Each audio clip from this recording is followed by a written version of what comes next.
Hello नमस्कार दोस्तों, स्वागत है आप सभी का गुरु एकेडमी के एप्लीकेशन पर। आशा करता हूं कि आप सब बहुत ही अच्छे हैं। एक बार क्लास की शुरुआत करने से पहले मेरे को ये बता दीजिए, क्या मेरी आवाज, क्या मेरा चेहरा, क्या डिजिटल बोर्ड सब कुछ आपको विजिबल है? सचिन नमस्ते भाई, एक बार जल्दी से चेक करके बताइए कि आवाज या किसी प्रकार का कोई इश्यू है तो आप मेरे को एक बार कमेंट सेक्शन में बता दीजिए। ठीक है, आवाज नहीं आ रही sir ji,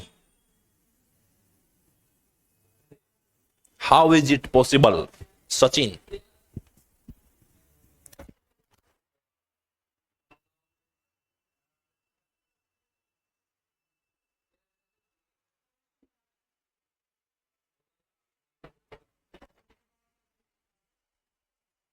all clear sir ji, thank you so much. तो भाई हम लोग बातों की शुरुआत करेंगे आज मध्यकालीन इतिहास की क्लास 5 से। अब तक हम लोग 4 क्लासेस कर चुके हैं, आज मध्यकालीन इतिहास की 5वीं क्लास है। और 5वीं क्लास के अंदर आप लोग मेरे साथ देखेंगे कि क्या क्या क्वेश्चंस हमारे आगे चल के टॉपिक्स के अंदर आते हैं। ठीक है, मेरा नाम अभिमन्यु है, मैंने यहां पर लिखवा दिया है, अभिमन्यु नाम है मेरा। और मेरे साथ आप लोग एक सब्जेक्ट पढ़ते हैं जिसका नाम है जीके या जीएस, जनरल स्टडीज या फिर जनरल नॉलेज, या फिर मैं इसको जनरल अवेयरनेस की तब बात करूंगा तब कुछ जागरूकता वाली बातें करेंगे। तो भाई बढ़ते हैं हमारे पहले क्वेश्चन की तरफ। पहला क्वेश्चन क्या है? प्यारा क्वेश्चन है और इंपॉर्टेंट क्वेश्चन है। एक धर्म है जिसका नाम है सिखिज्म। बहुत प्यारा धर्म है, बहुत इंपॉर्टेंट धर्म है। क्यों है? क्योंकि हम लोग इस धर्म के बारे में ये देखते हैं कि सबसे बड़ा दानी समुदाय हमें इसके अंदर देखने को मिलता है। आप लोगों ने जगह जगह गुरुद्वारे देखे हैं, गुरुद्वारे के अंदर खाना देखा है, फ्री ऑफ कॉस्ट रहने की जगह देखी है। वो गुरुद्वारे भाई इसी धर्म से संबंधित है। क्वेश्चन पूछा गया है, निम्नलिखित में से किस सिख आध्यात्मिक गुरु के बारे में यह कहा जाता है कि उन्होंने जहांगीर के विद्रोही पुत्र खुसरो की सहायता की थी? 4 सिख गुरुओं के नाम दिए गए। अभी सिखों के बारे में थोड़ी सी बातें मैं शुरुआत करूं तो सिखों के प्रथम गुरु हैं गुरु नानक देव। गुरु नानक देव जिनका जन्म तलवंडी पाकिस्तान के अंदर हुआ था। इनकी मृत्यु ननकाना साहिब पाकिस्तान के अंदर हुई थी। इनके पिता का नाम कालूजी मेहता, माता का नाम तृप्ता देवी, पत्नी का नाम सुलक्षणा। नमस्ते मयंक भाई, राम राम अभिषेक, नमस्ते सभी को, नमस्ते भाई। गुरु नानक देव प्रथम सिख गुरु हैं जिन्होंने सिख धर्म की स्थापना की। इन्हीं गुरु नानक देव के एक शिष्य थे जिनका नाम है लेना। उनको गुरु अंगद देव के नाम से जानते हैं और वो दूसरे सिख गुरु बने, गुरु अंगद देव। इसके बाद तीसरे सिख गुरु बने गुरु अमरदास। इसके बाद चौथे सिख गुरु बने गुरु रामदास। इसके बाद 5वें सिख गुरु बने जिनका नाम है गुरु अर्जन देव। इसके बाद 6ठे सिख गुरु बने जिनका नाम है हरगोविंद। इसके बाद 7वें सिख गुरु बने जिनका नाम है हर्राय। इसके बाद 8वें सिख गुरु बने जिनका नाम है हरिकिशन। इसके बाद 9वें सिख गुरु बने जिनका नाम है तेग बहादुर। और इसके बाद 10वें सिख गुरु बने जिनका नाम है गुरु गोविंद सिंह। गुरु गोविंद सिंह। ये 10 सिख गुरु इस धर्म के अंदर हुए हैं और 10 के 10 इंपोर्टेंट है। ठीक है, 10 के 10 अपनी अपनी बातों के लिए इंपॉर्टेंट है। जैसे मैं गुरु नानक देव की बात करूं तो इनका टेन्योर है 1439 से लेकर 69 से लेकर 1539 तक। वैसे इनकी मृत्यु 1538 में हो गई थी, लेकिन अगले सिख गुरु 1539 के अंदर बैठे थे। इन्हीं के शिष्य का नाम है गुरु अंगद देव, जिनका टेन्योर 1539 से स्टार्ट हुआ और 1552 तक इन्होंने सिख गुरु के रूप में पदभार संभाला। इसके बाद तीसरे सिख गुरु गुरु अमरदास। जो अमरदास है वो इंपॉर्टेंट है। इन्हीं की बेटी का नाम है बीबी बानी। बीबी बानी, बीबी बानी को अकबर के द्वारा 80 गांव दान में दिए गए थे। बीबी बानी। इसके बाद गुरु रामदास है। इस बीबी बानी के हस्बैंड है, इन्होंने एक शहर बसाया था जिसका नाम है रामदास नगर। आज उसी को आप लोग अमृतसर के नाम से जानते हैं, अमृतसर। गुरु अर्जन देव इंपॉर्टेंट है भाई, इन्होंने एक दल खालसा की स्थापना की थी।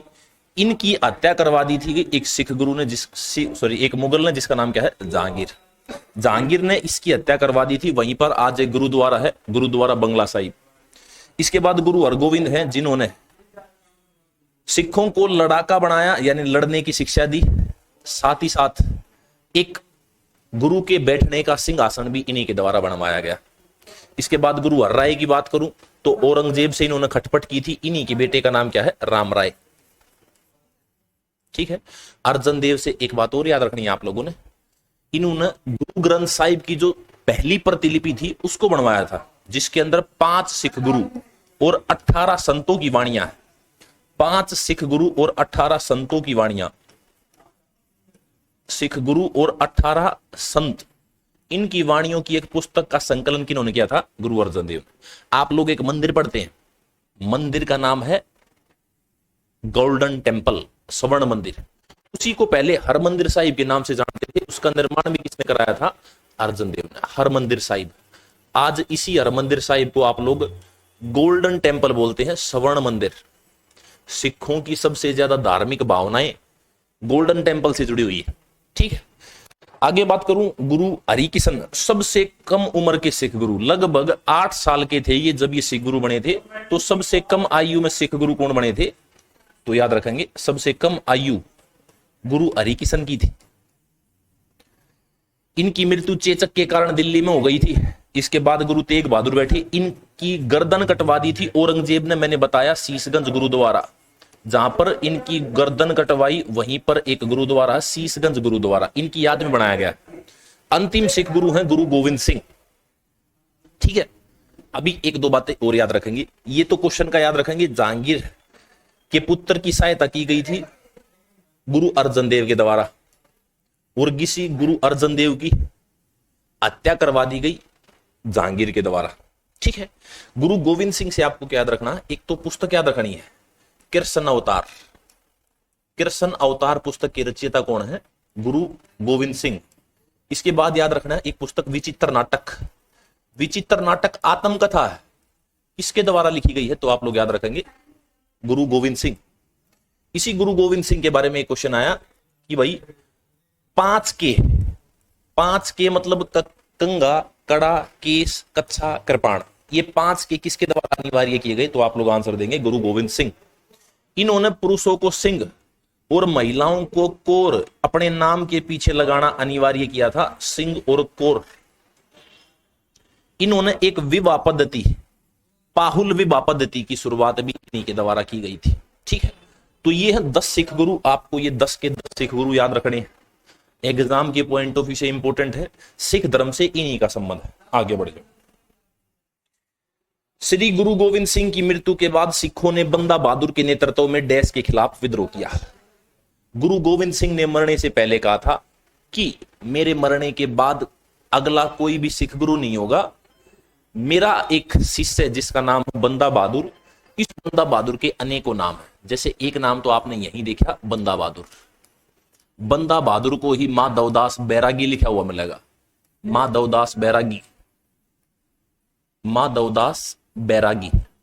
एक नाम मिलेगा आपको लक्ष्मण देव या लक्ष्मण दास। एक नाम आपको मिलेगा गुरबख्श सिंह, गुरबख्श सिंह। ये सारे के सारे नाम किसके हैं, तो आप लोग बोलेंगे ये सारे के सारे नाम बंदा बहादुर के। ये शिष्य थे गुरु गोविंद सिंह के। गुरु गोविंद सिंह की मृत्यु के बाद मुगलों और सिखों के बीच में जो संघर्ष हुआ था, उसकी बागडोर किन के पास थी, तो बंदा बहादुर के पास थी। ठीक है। इसी बंदा बहादुर के द्वारा 1715 में एक बैटल लड़ा गया जिसका नाम है गुरदासपुर का युद्ध, बैटल ऑफ गुरदासपुर।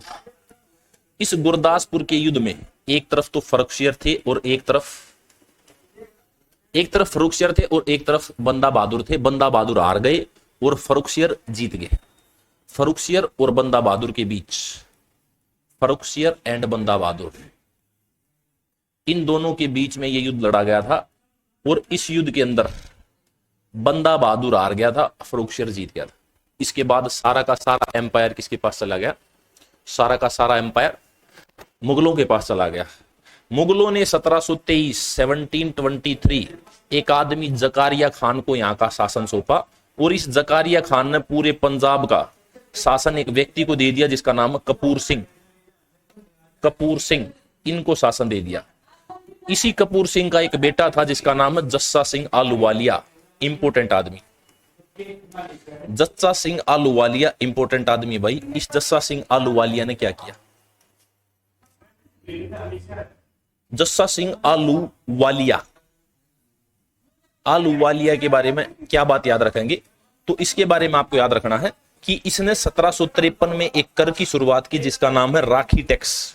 क्वेश्चन आता है किस साम्राज्य के द्वारा राखी कर वसूला जाता था? तो वो सिख साम्राज्य के द्वारा।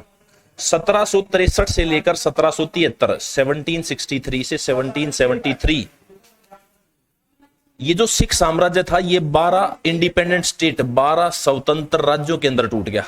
12 स्वतंत्र राज्यों का निर्माण किस में से हो गया? तो आप लोग याद रखेंगे इस पूरे सिख एम्पायर में से। इसकी बागडोर किसके पास थी?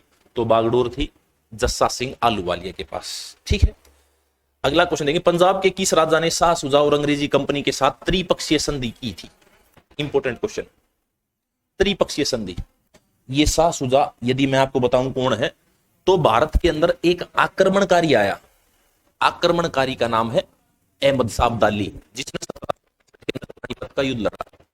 उसी अहमद शाह अब्दाली का पिताजी था नादिर शाह जिसने भारत के ऊपर अटैक किया, और उसी अहमद शाह अब्दाली का बेटा है शाह सुजा। ये सारे के सारे बाप बेटा दादा सब ने भारत के ऊपर अटैक किया।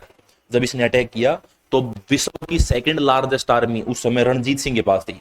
एक बार मैं रणजीत सिंह के बारे में आपको बताऊं ये कौन है। देखो, जब 12 राज्यों के अंदर टूटा तो एक राज्य बना भंगी मिसल। राज्य को सिख भाषा के अंदर मिसल बोलते थे। ठीक है, इस भंगी मिसल के पास क्या था? तो इस भंगी मिसल के पास था अमृतसर। अमृतसर या रामदास नगर या फिर इसी को आप लोग गोल्डन टेम्पल के लिए जानते हैं। एक मिसल और थी जिसका नाम है सुकर चकिया मिसल। सुकर चकिया मिसल ये भी इंपॉर्टेंट है।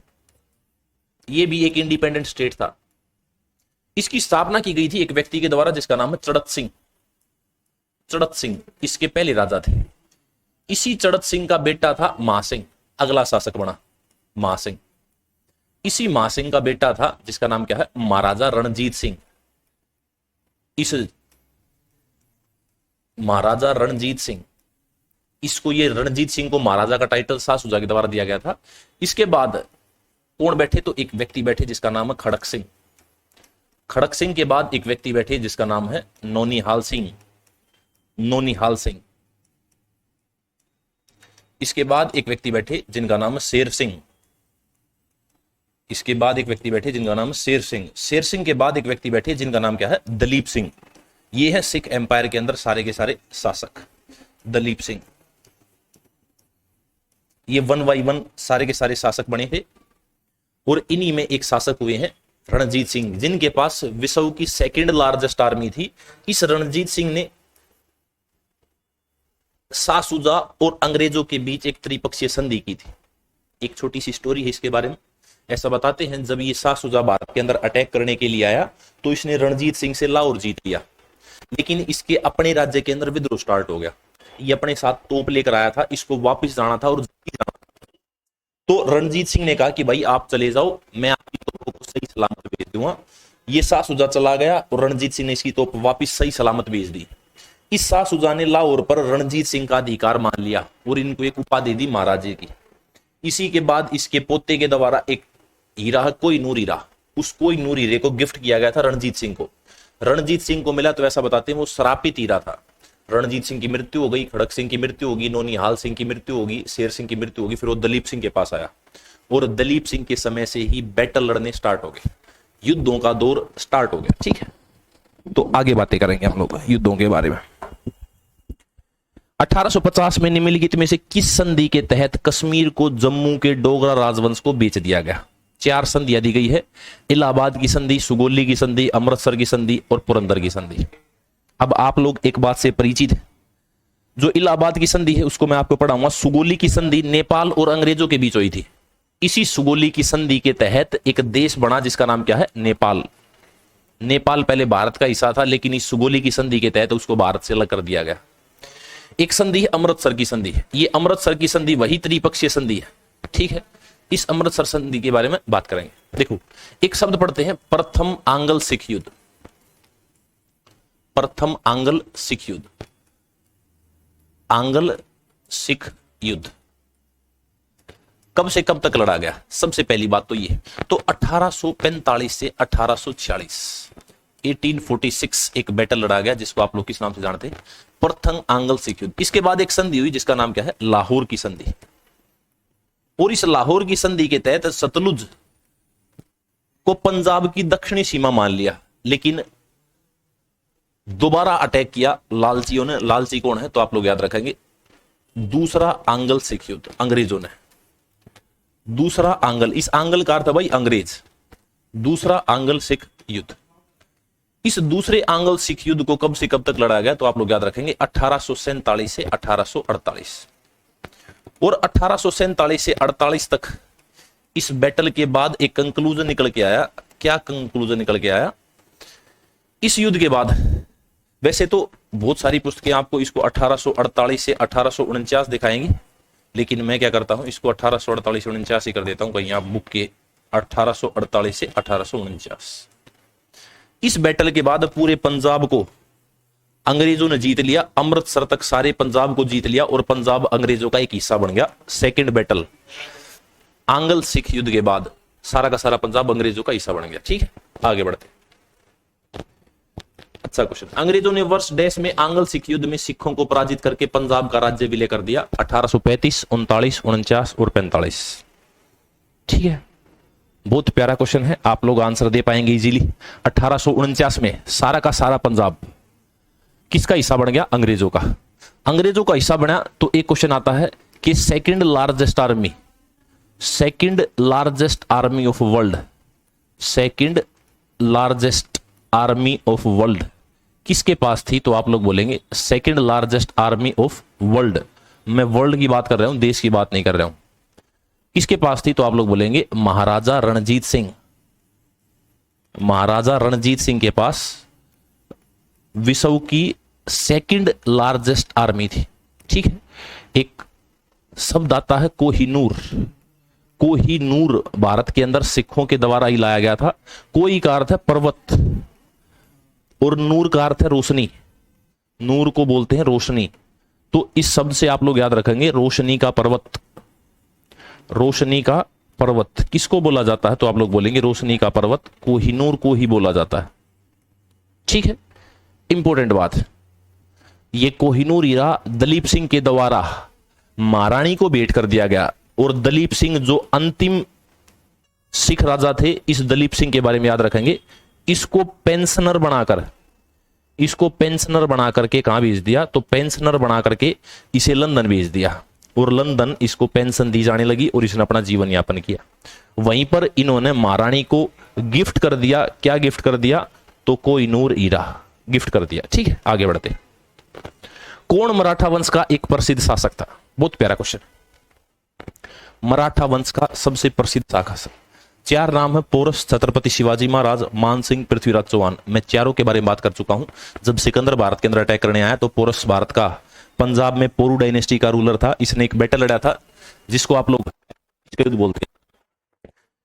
छत्रपति शिवाजी महाराज तो मराठा वंश, मराठा साम्राज्य के संस्थापक।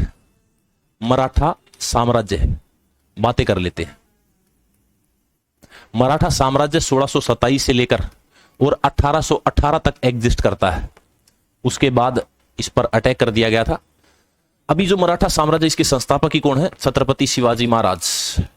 यदि मैं शिवाजी महाराज के बारे में बात करूं तो इनका जन्म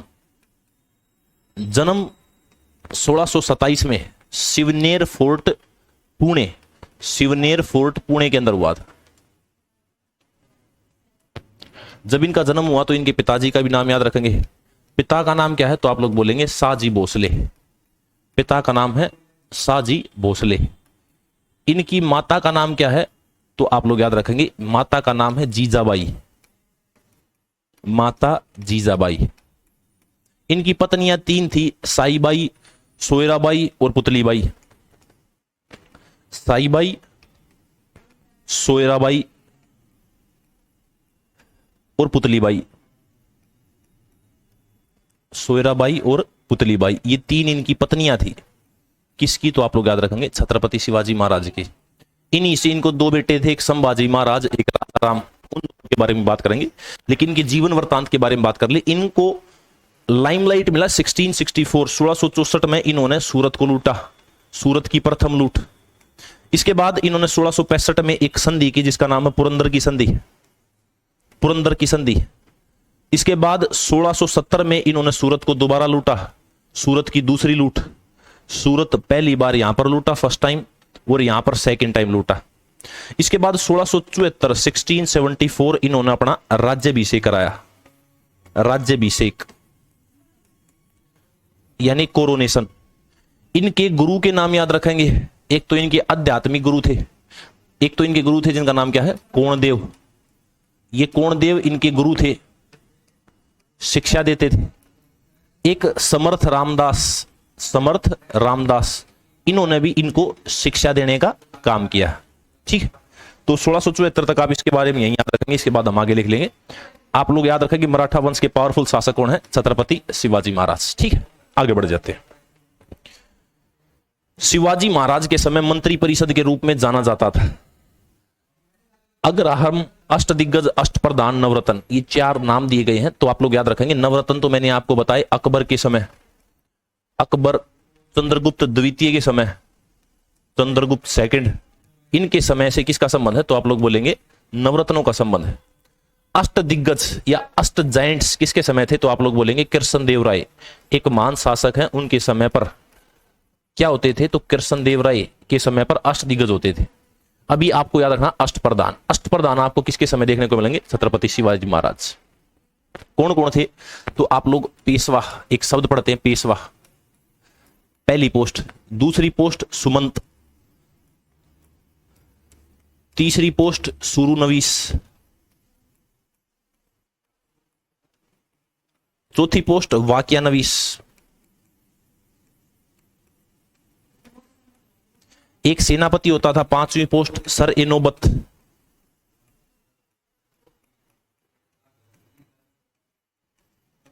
एक छठी पोस्ट पंडित राव, सातवीं पोस्ट न्यायाधीश की, और आठवीं पोस्ट इन्होंने पत्राचार के लिए निकाल रखी थी, या जो विदेश विभाग संभालते थे। ठीक है, विदेश विभाग भी यही संभालते थे।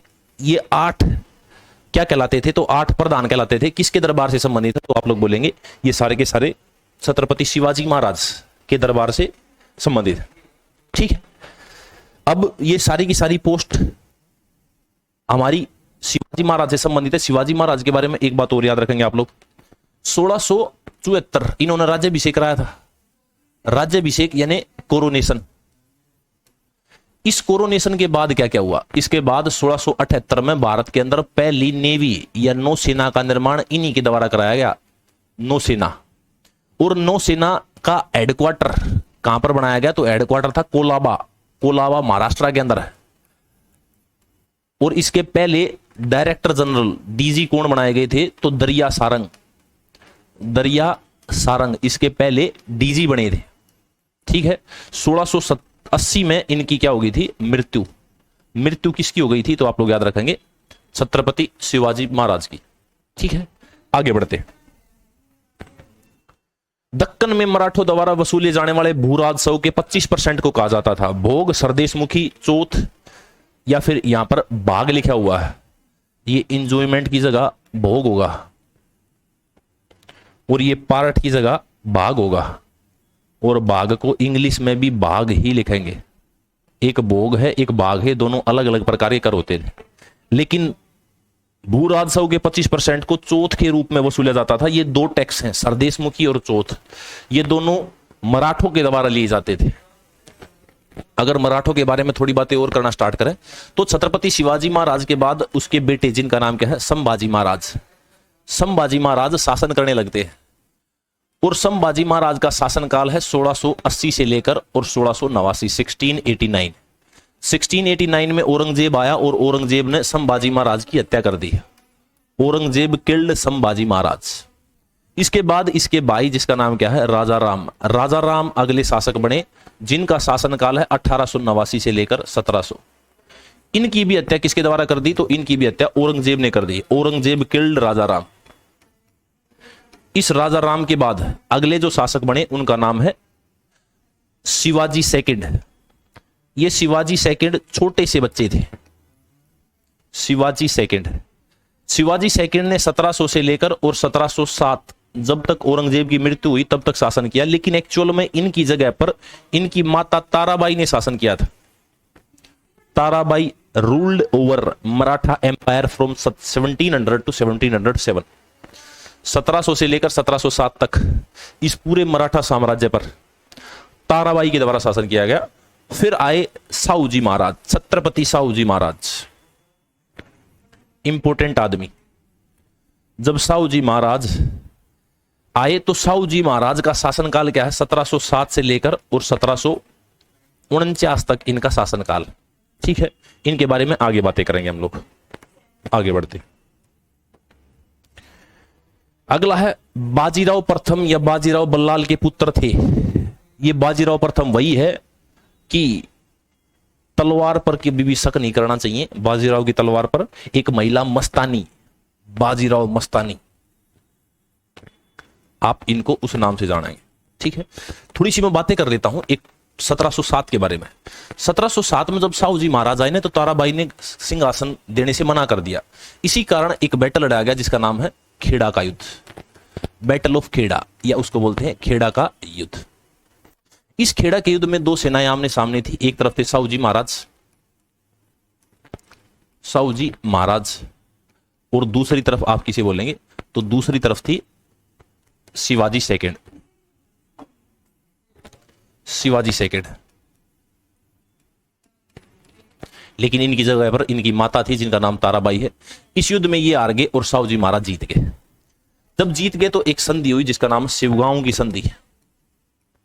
शिवगांव की संधि किस युद्ध के बाद हुई थी, तो आप लोग बोलेंगे शिवगांव की संधि खेड़ा के युद्ध के बाद हुई थी। इसके बाद छत्रपति शिवाजी महाराज अगले शासक बने और उन्होंने क्या किया, पेशवा बालाजी विश्वनाथ को प्रथम पेशवा घोषित कर दिया। प्रथम पेशवा कब घोषित किया, तो आप लोग याद रखेंगे 1713। और 1713 से लेकर 1720 तक इन्होंने पेशवा के रूप में कार्य किया। क्या मेरी बातें आप लोग समझ पा रहे हैं? तो इसका आंसर क्या हो जाएगा, तो इसका आंसर हो जाएगा पेशवा बालाजी विश्वनाथ। इन्हीं के बेटे कौन है, बाजीराव। यदि बाजीराव के बारे में थोड़ी बातें करने पे आए तो बाजीराव प्रथम का जो शासनकाल है ना, चलो आगे लिख लेंगे उनको। बाजीराव प्रथम, बाजीराव मस्तानी वाले, किस पेशवा ने ईस्ट इंडिया कंपनी के साथ बेसिन की संधि पर हस्ताक्षर किए थे? रघुनाथ राव, नारायण राव, बाजीराव द्वितीय या माधवराव? इंपॉर्टेंट है, याद रखेंगे आप लोग। बाजीराव द्वितीय ने इस संधि पर हस्ताक्षर किए थे, बेसिन की संधि पर। लेकिन आप लोग याद रखेंगे बाजीराव प्रथम, बाजीराव फर्स्ट। इस बाजीराव प्रथम के बारे में क्या बात याद रखेंगे, इनका जो शासनकाल है वो है 1720 से लेकर और 1740 तक, यानी 20 साल का। 20 साल में इन्होंने लगभग 40 युद्ध लड़े। 20 साल में 40 युद्ध और 40 के 40 जीत गए।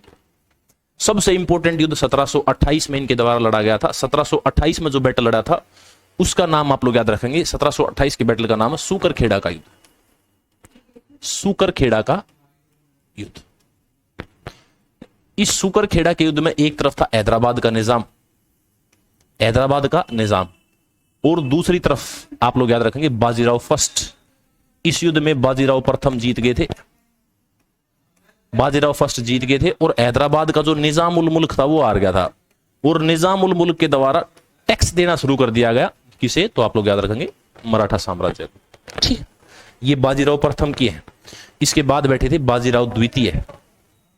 इनके समय एक और घटना घटी थी, उस घटना के बारे में भी याद रखेंगे। इनके एक सेनापति थे जिनका नाम है सदाशिवराव भाऊ।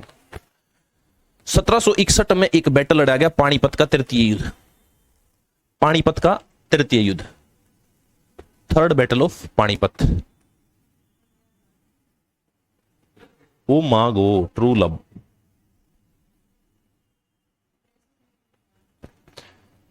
एक सेकंड भाई, इसको थोड़ा सा ऊपर लगा देते हैं हम लोग, निजामुल मुल्क। इसके बाद 1761 में एक बैटल लड़ाया गया जिसका नाम है पानीपत का तृतीय युद्ध। पानीपत का तृतीय युद्ध या थर्ड बैटल ऑफ पानीपत। इस पानीपत के तृतीय युद्ध में दो सेनाएं थी आमने सामने। एक तरफ तो थे मराठे और एक तरफ अफगानी, जिसका नाम क्या है, अहमद शाह अब्दाली। अफगानिस्तान का कौन? अहमद शाह अब्दाली। इस अफगानिस्तान के अहमद शाह अब्दाली के बीच और मराठों के बीच एक बैटल लड़ा गया जिसका नाम क्या है, तो आप लोग याद रखेंगे, पानीपत का तीसरा युद्ध। इस पानीपत के तीसरे युद्ध में ये जीत गया था और ये हार गए थे। मराठों की तरफ से सदाशिवराव बाऊ भाग ले रहे थे, उनकी हत्या हो गई थी। ठीक है, याद रखेंगे, इंपोर्टेंट पर्सन है। पानीपत का तीसरा युद्ध, थर्ड बैटल ऑफ पानीपत। आगे बढ़ते हैं। 1818 में होलकर राजवंश ने के साथ मंदसौर की संधि पर हस्ताक्षर किए। होलकर राजवंश, इसका आंसर याद रखेंगे, ब्रिटिशर्स। ठीक है, अभी क्या है, मराठों के कुछ भाग हैं, जैसे एक भाग हो गया होलकर, घराने हैं ये सारे के सारे एक्चुअल में। दूसरा आप लोग पढ़ते हैं गायकवाड़, और तीसरा आप लोग पढ़ते हैं सिंधिया, और चौथा जो आप लोग पढ़ते हैं फोर्थ, उसका नाम है भोंसले। ये सारे के सारे क्या हैं, ये सारे के सारे घराने हैं।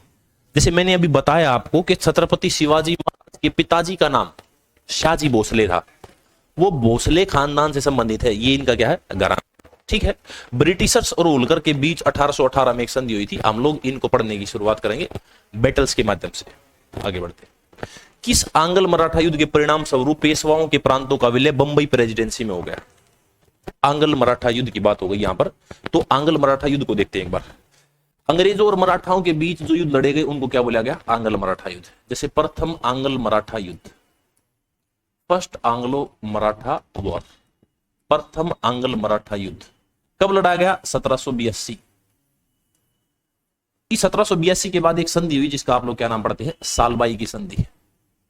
सालबाई की संधि, इसमें मराठे थोड़े से पावरफुल थे, लेकिन इसी के उपरांत हुआ दूसरा आंग्ल मराठा युद्ध, सेकंड आंग्ल मराठा युद्ध।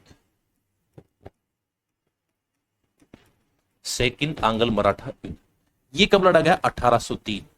1803 से लेकर 1805 तक, और 1805 में ही एक संधि हुई जिसको आप लोग देवगांव की संधि बोलते हैं। सॉरी, देवगांव की संधि तो मैंने पढ़ा दी, शिवगांव की संधि पढ़ाई मैंने शायद। एक सेकंड का समय देना भाई। इसके बाद मैंने आपको देवगांव की संधि बता दी। याद रखेंगे, इस युद्ध के बाद एक संधि हुई जिसका क्या नाम है? देवगांव की संधि। देवगांव की संधि इस युद्ध के बाद हुई। इसके बाद हुआ तीसरा आंग्ल मराठा युद्ध, तृतीय आंग्ल मराठा युद्ध। जब तृतीय आंग्ल मराठा युद्ध हुआ, इस तृतीय आंग्ल मराठा युद्ध के बाद मराठों को बुरे तरीके से हरा दिया। किसके द्वारा? तो हरा दिया गया अंग्रेजों के द्वारा। और 1817 से 1818 जब ये युद्ध हुआ, तो 1818 में पूरे एम्पायर को किसे मिला दिया गया?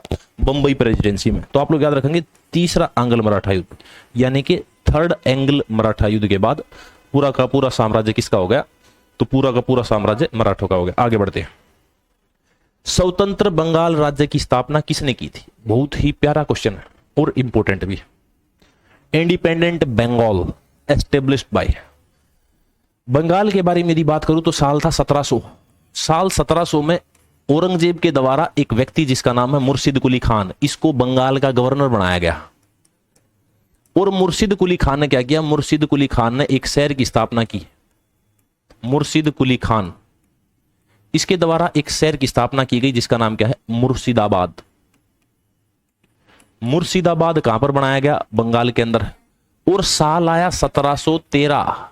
1713 में इसने अपने आप को इंडिपेंडेंट घोषित कर दिया और 1727 तक इसने बंगाल के ऊपर शासन किया। इसने राजधानी को ढाका से मुर्शिदाबाद स्थानांतरित किया। राजधानी, capital transferred from Dhaka to Murshidabad, Dhaka से मुर्शिदाबाद स्थानांतरित किया गया। किसके द्वारा? तो आप लोग याद रखेंगे, मुर्शिद कुली खान के द्वारा। जब ढाका से कैपिटल ट्रांसफर की गई तो उसके बाद इस मुर्शिद कुली खान 1727 तक अपने आप को क्या कर दिया, स्वतंत्र घोषित कर दिया, इंडिपेंडेंट। तो इसका आंसर तो आपको पता चल गया, मुर्शिदाबाद। इसके बाद इसका बेटा बैठा जिसका नाम क्या है, सुजाउद्दीन। सुजाउद्दीन सुजाउद्दीन का शासनकाल 1723 से लेकर और 1727 से 1739 तक चल पाया। इसके बाद एक व्यक्ति बैठे जिनका नाम सरफराज खान। सरफराज खान ने बंगाल के ऊपर शासन किया 1739 से 1740। क्यों इतने कम समय तक शासन कर पाए? क्योंकि 1740 में एक बैटल लड़ा गया जिसका नाम है घेरिया का युद्ध, 1740 घेरिया का युद्ध, बैटल ऑफ घेरिया, यानी कि घेरिया का युद्ध। किस किस के बीच में लड़ा गया? तो आप लोग एक तरफ याद रखेंगे, एक तरफ थे सरफराज खान और दूसरी तरफ आपको एक नाम याद रखना जिसका नाम है अलीवर्दी खान। अलीवर्दी खान और सरफराज खान के बीच ये बैटल लड़ा गया। इसमें क्या हुआ, इसमें अलीवर्दी खान जीत गया और सरफराज खान हार गया और अगले शासक कौन बने? अलीवर्दी खान। आगे बातें करते हैं। अलीवर्दी खान के बाद बंगाल का नवाब कौन बना? अलीवर्दी खान के बाद बंगाल का नवाब कौन बना, ये याद रखेंगे आप लोग। तो नाम है सिराजुद्दौला, इसका नाती या नवासा। कैसे कैसे बना? तो अलीवर्दी खान ने भारत के ऊपर शासन करना स्टार्ट किया 1740। Alivardi Khan started ruling over Bengal from 1740 to 1756, 1756 तक। ये बहुत ही समझदार आदमी था, इसके लिए लिख देता हूं मैं एक बार, समझदार आदमी। इस समझदार आदमी ने किया क्या? What the intelligent person did. तो आप लोग याद रखेंगे, इसका एक कथन है, इसने अंग्रेजों के बारे में यह कहा कि अंग्रेज मधुमक्खी के छत्ते के समान है। अंग्रेज मधुमक्खी के छत्ते के समान है, छत्ते के समान। जब मधुमक्खी के छत्ते के समान है, यदि हम उन्हें प्यार से सहलाएंगे, यदि हम उन्हें प्यार से सहलाएंगे,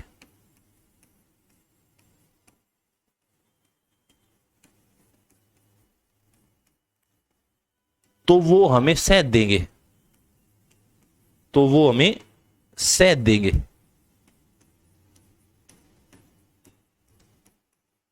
यदि हम उनसे छेड़छाड़ करेंगे,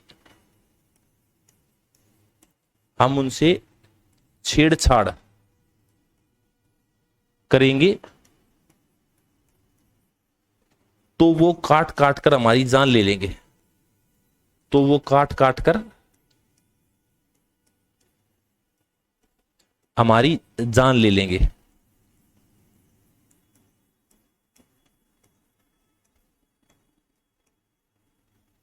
ये कथन किसका? अलीवर्दी खान का। इंपॉर्टेंट कथन है, याद रखेंगे आप लोग। आगे बढ़ते। सिराजुद्दौला 1756 में बंगाल के नवाब के रूप में सफल हुए। किसके बाद? सिराजुद्दौला सक्सीडेड हुम? तो आप लोग याद रखेंगे, मैंने अभी बताया अलीवर्दी खान। अलीवर्दी खान के ही क्या है, नाती या नवासे हैं सिराजुद्दौला। बातें कर लेते सिराजुद्दौला के बारे में भी। तो आप लोग एक शब्द लिखेंगे जिसका नाम क्या है, सिराजुद्दौला। सिराजुद्दौला, इसका शासनकाल क्या है? 1756 से लेकर और 1757। छोटा सा शासनकाल है, यानी कि लगभग 1 साल का, लेकिन इतिहास में दर्ज है। ये सिराजुद्दौला अलीवर्दी खान का नाती या फिर आप इसे बोलेंगे नवासा था। इस सिराजुद्दौला ने क्या किया? सिराजुद्दौला जब बंगाल का नवाब बना, तो उस समय फ्रांसीसियों ने चंद्रनगर की किलेबंदी स्टार्ट कर दी। चंद्रनगर की किलेबंदी। और उधर अंग्रेजों ने कलकत्ता की किलेबंदी स्टार्ट कर दी। अंग्रेजों ने कलकत्ता की किलेबंदी। किलेबंदी क्या होता भाई? 4 दीवारें बनाई, ऊपर 4 तोप लगा दी चारों कोनों में अटैक करने के लिए। तो सिराजुद्दौला ने एक फरमान जारी किया, बोला भाई यहां पर व्यापार करने के लिए आए थे और आप लोग तो यहां पर किलेबंदी करने लग गए, किलेबंदी को बंद करो। जब किलेबंदी को बंद करने के आदेश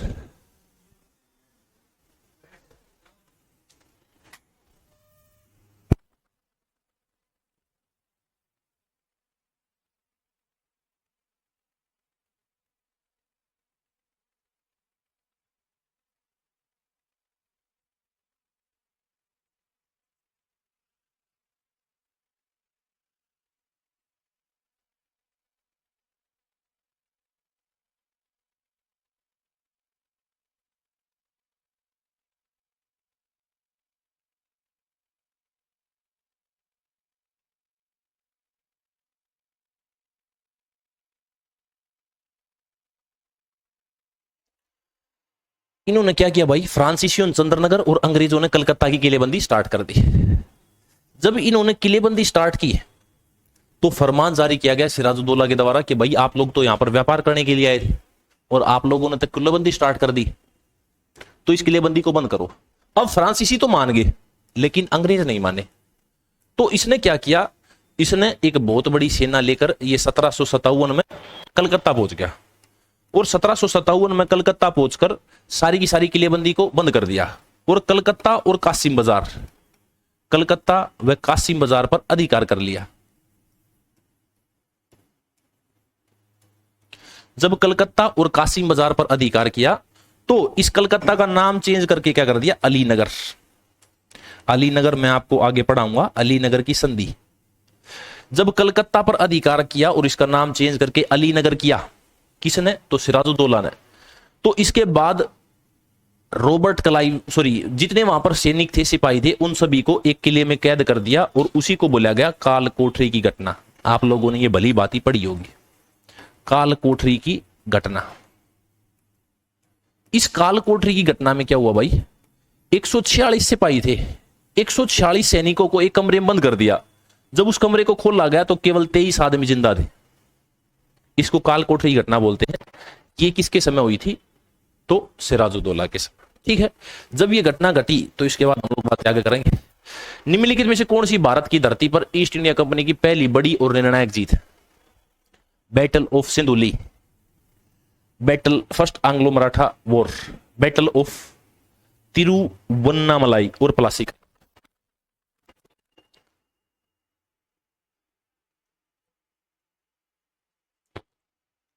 कौन सी लड़ाई, जो निर्णायक लड़ाई अंग्रेजों ने भारत के अंदर जीती, उसका नाम क्या है, तो आप लोग बोलेंगे उस युद्ध का नाम है प्लासी का युद्ध, बैटल ऑफ प्लासी।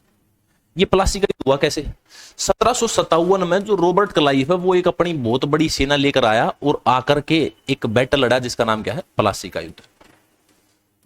इस प्लासी के युद्ध के बारे में आप लोग याद रखेंगे, ये दो सेनाओं के बीच लड़ा गया। एक तरफ तो था अंग्रेजों का रॉबर्ट क्लाइव और एक तरफ था बंगाल का नवाब जिसका नाम क्या है, सिराजुद्दौला।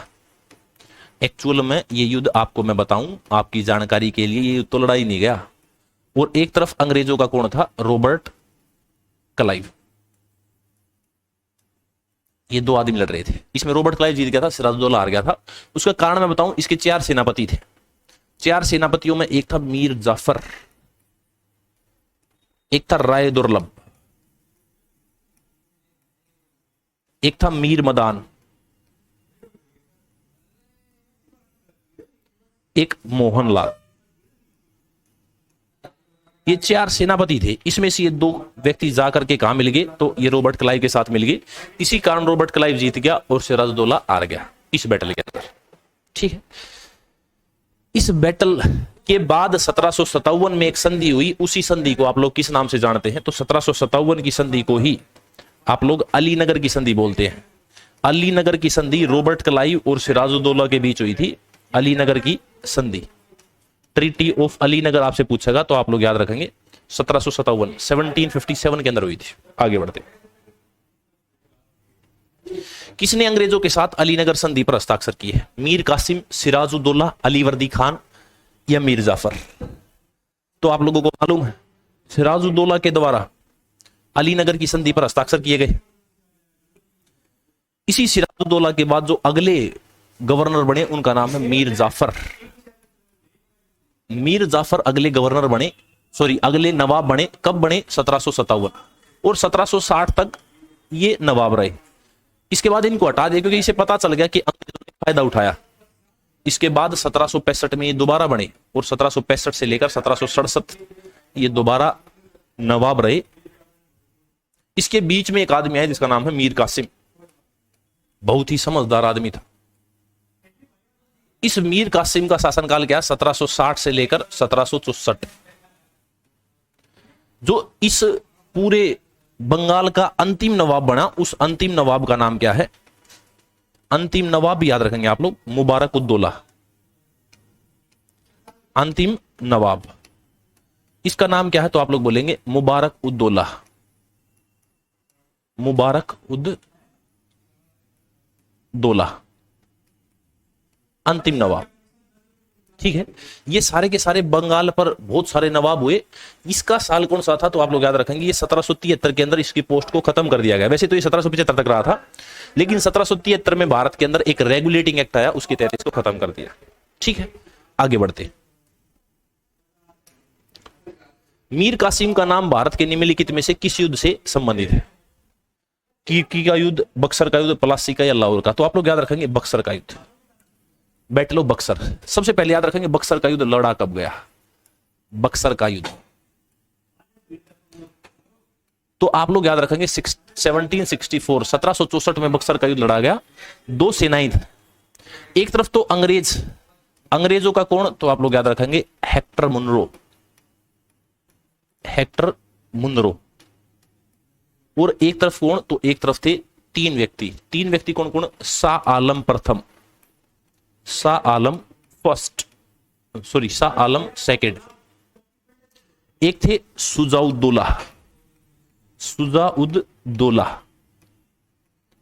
अवध के नवाब, और एक व्यक्ति थे मीर कासिम। इस युद्ध में क्या हुआ? मीर कासिम, शाह आलम फर्स्ट और शाह सुजा हार गए और अंग्रेज जीत गए। इसके बाद एक संधि हुई 1765 में, उसी संधि को आप लोग बोलते हैं इलाहाबाद की संधि, ट्रीटी ऑफ इलाहाबाद, यानी कि इलाहाबाद की संधि। इस इलाहाबाद की संधि के अंदर एक व्यक्ति आ गया था जिसका नाम क्या है? Robert Clive. वापिस आ गया था रॉबर्ट क्लाइव। इस रॉबर्ट क्लाइव ने इस संधि पर हस्ताक्षर करवाए भारतीयों के। ठीक है, आगे बढ़ते नेक्स्ट क्वेश्चन।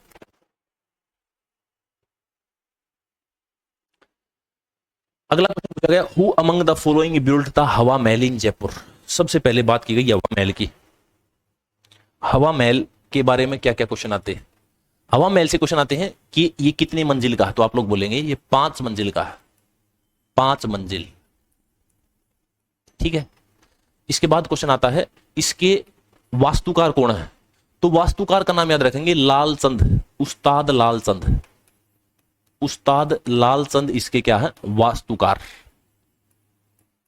इसके बाद आता है इसके अंदर खिड़कियों की संख्या, तो इसकी खिड़कियों की संख्या है 953 खिड़की। कहां पर है? तो आप लोग बोलेंगे हवा महल के अंदर है। इसी को खिड़कियों को क्या बोला जाता है? तो आप लोग बोलेंगे इसको झरोखा बोला जाता है, झरोखा। इसके बाद आप लोग हवा महल से याद रखेंगे ये किस रंग का है? तो गुलाबी। इसी कारण जयपुर को गुलाबी नगरी के नाम से जाना जाता है, गुलाबी नगरी इसी के कारण कहा जाता है। इसका निर्माण किसके द्वारा किया गया था? तो महाराणा प्रताप, सवाई प्रताप सिंह। ठीक है, आप लोग याद रखेंगे ये किसके ग्रैंडसन है? ये ग्रैंडसन है, यानी कि ये ग्रैंडसन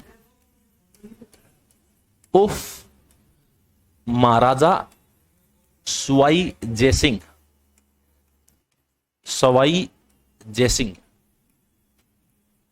ये सवाई जयसिंह के पोते हैं कौन? तो आप लोग याद रखेंगे महाराणा सवाई प्रताप सिंह। इसी सवाई जयसिंह के द्वारा एक शहर की स्थापना की गई थी जिसको आज आप लोग जयपुर के नाम से जानते हैं, Jaipur established by Sawai Jai Singh. Okay, आगे बढ़ते हैं नेक्स्ट क्वेश्चन। अनंगपाल किस वंश का शासक था?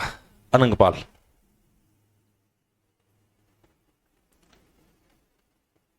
अभी भाई आपको एक यहां पर राजपूत राजवंश दिख रहा है, गुर्जर, प्रतिहार, पल्लव और खिलजी। तो आप लोग याद रखेंगे राजपूत राजवंश या राजपूत डायनेस्टी का एक शासक है जिसका नाम क्या है? अनंगपाल। इसी राजपूत राजवंश के अंदर एक डायनेस्टी हुई जिसका नाम क्या है? तोमर डायनेस्टी। वैसे तो आप लोग 36 राजपूत पढ़ते हैं, उस 36 राजपूतों में से एक राजपूत थे तोमर राजपूत। इस तोमर वंश के संस्थापक थे सिंह। इसी सिंह के बाद एक व्यक्ति बैठे जिसका नाम क्या है? अनंगपाल तोमर। इस अनंगपाल तोमर के बारे में एक बात और याद रखेंगे, इसी को अनंगपाल सेकंड बोलते हैं या इसी को अनंगपाल तोमर बोलते हैं, एक ही आदमी। इसके द्वारा एक शहर की स्थापना की गई जिसको आप लोग दिल्ली का नाम से जानते हैं। इस बात की जानकारी हमें एक मस्जिद से प्राप्त होती है जिसका नाम है कुव्वत उल इस्लाम मस्जिद। कुव्वत उल इस्लाम मस्जिद से हमें यह जानकारी प्राप्त होती है। वैसे दिल्ली के बारे में यदि मैं आपसे बात करूं तो दिल्ली को 7 बार बसाया गया और 7 बार उजाड़ा गया। पहली बार अनंगपाल ने बसाया था, 7th टाइम इसको शाहजहां ने बसाया था। आज जो दिल्ली आप लोग देख रहे हैं ये 8th टाइम है, 8th टाइम।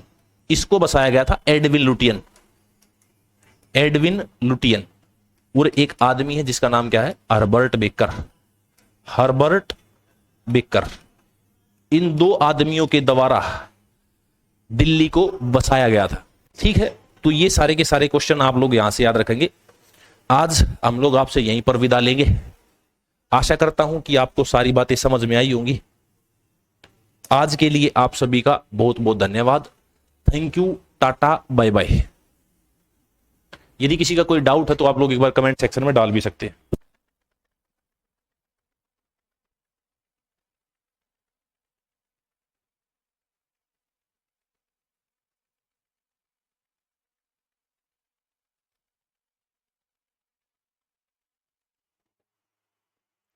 एक बार भाई किसी बच्चे का कोई डाउट है तो आप लोग कमेंट सेक्शन में डाल दीजिए, मैं उसका जवाब दे दूंगा। Okay sir ji, Sachin, thank you भाई।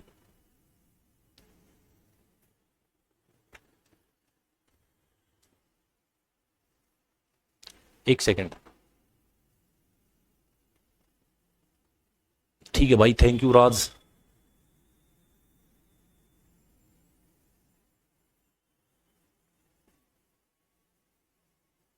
ओके भाई, थैंक यू, धन्यवाद सभी का बहुत बहुत, thank you, tata, bye bye.